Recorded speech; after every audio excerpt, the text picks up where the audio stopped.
Welcome back to Ploughman's Backyard, and today we are taking advantage of the sunshine because we haven't seen it in probably 4 days at least. And I'm going to get these potatoes out of the ground. They probably should have been out of the ground a couple weeks ago, but I just haven't had the time, and with all the rain I wanted to wait to a sunny day because I have set up a cardboard here and I want to lay all the potatoes out to dry for the day. So let's get digging.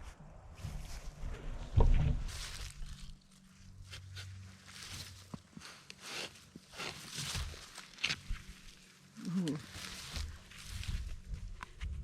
That's some good sized potatoes going on here. Look at that. That's great. That was a bit of green, but we might be able to save it for seeds for next year. I think we're going to have lots of potatoes. These size are perfect for throwing in the roaster and having roasted potatoes. Now when you're digging up your potatoes, you want to make sure there's no potatoes where you're putting your garden fork.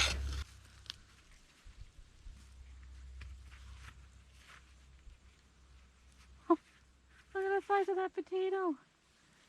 That's amazing. Wow. This is awesome. There. It's really about digging.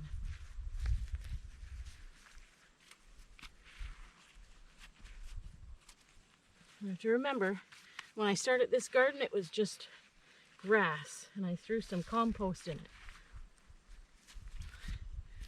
So potatoes don't need a whole lot of anything.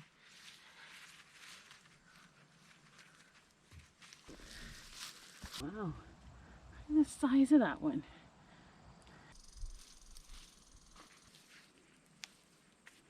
That's a nice big one there. Got some sun, so you can see the difference in color where the sun got it. There's a big old slug on that one. That's the problem with all the rain we got the last few days.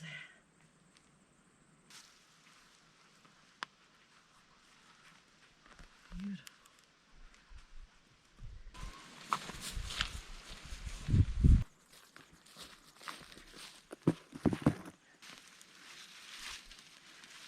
Potato plant right here. It's interesting. Potato plants kind of look like tomatoes. I don't know why they do that, but it's a potato plant. It even looks like a tomato. It's interesting.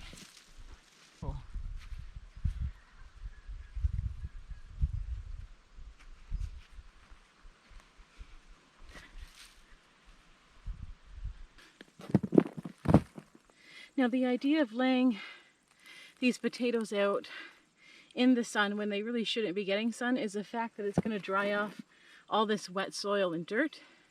Because one thing you don't want to do with potatoes, if you're going to store them, you don't want to wash them. So laying them out to dry and then bringing them in for storage is the best thing to do, because you don't want them wet when you go to store them.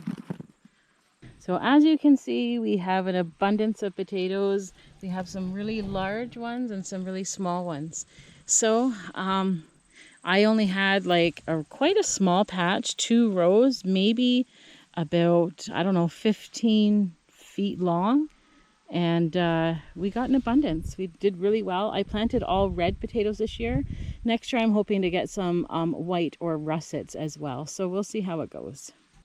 All right, so the potatoes have been sitting out. As you can see, the dirt just brushes off them, and that's the whole purpose for having them out in the heat in the sun. We don't want to wash them because it'll make them moldy. So they're nice and dry. We're just going to dust some of the dirt off. I picked up some straw from the farm supply, and I've got my bushel basket, which is what I usually get my bushels of pears, apples, peaches, you name it. So what I'm going to do is do a layer of straw and then put potatoes in, another layer of straw, and so on and so on. And hopefully this will last so that we can have potatoes in our basement. So what I do plan to do with them, I am going to be eating them. I'm hoping to can some of these, as well as I want to save some of these for seeds for next year's planting of potatoes. So basically you want to have a container that's not going to hold water. We've got some holes in this It's very airy, as you can see, as well as this is very airy. You don't want something that's going to contain the moisture and have these potatoes mold. Aren't they looking nice? So you just want to make sure you get most of the dirt off. And hopefully these will store for a good long time.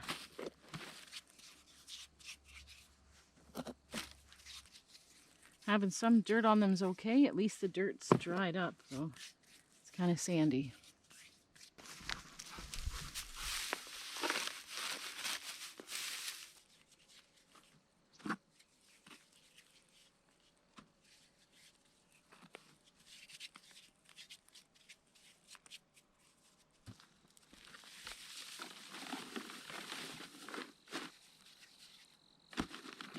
Doesn't sound like that's from there.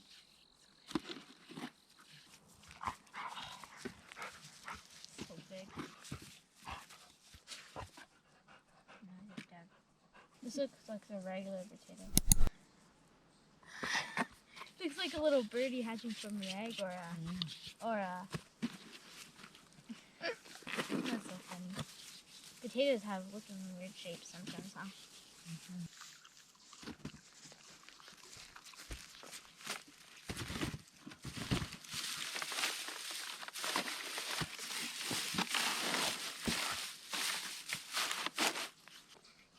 That's neat.